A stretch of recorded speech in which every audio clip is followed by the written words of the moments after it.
সহজ একটা সাবেকি কলকার video share করছি, যাতে তোমরা খুব ভালোভাবে ও তাড়াতাড়ি কাজ করতে পারো। প্রথমেই আমি টিপের সাইড থেকে একটু সরু করে সাবেকি লাইনটা টেনে নিয়েছিলাম।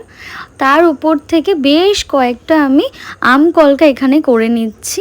আমি এখানে আম কলকাগুলো 1 স্ট্রোকে করেছিলাম। তোমাদের যদি প্রবলেম হয় 1 স্ট্রোকে করতে, তাহলে কিন্তু তোমরা এখানে ভেঙে ভেঙে করতে পারো। আম কলকাগুলো করে নেওয়ার পর সাবেকি লাইনের নিচ থেকে আমি বেশ কয়েকটা পাতা করে নেব।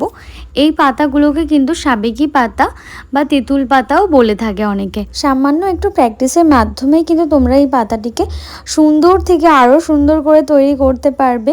আর এই পাতাটা দিয়ে কাজ করলে একটা অসাধারণ সুন্দর কলকা তৈরি হয়, যেটা আমি অনেস্টলি বলতে পারি তোমাদের সবাইকে। পাতাগুলো করে নেওয়ার পর টিপের নিচে যেই ছোট্ট একটা জায়গা হয়েছে, ওখানে আমি আরও একটা ছোট্ট পাতা দেব।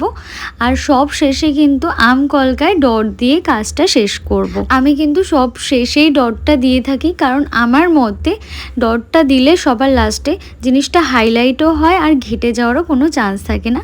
তোমরা কিন্তু তোমাদের মতোভাবে করতে পারো, কোনো অসুবিধা নেই তাতে। কেমন লাগলো জানিও কাজটা। দেখা হচ্ছে অন্য কোনো কাজ নিয়ে পরের ভিডিওতে।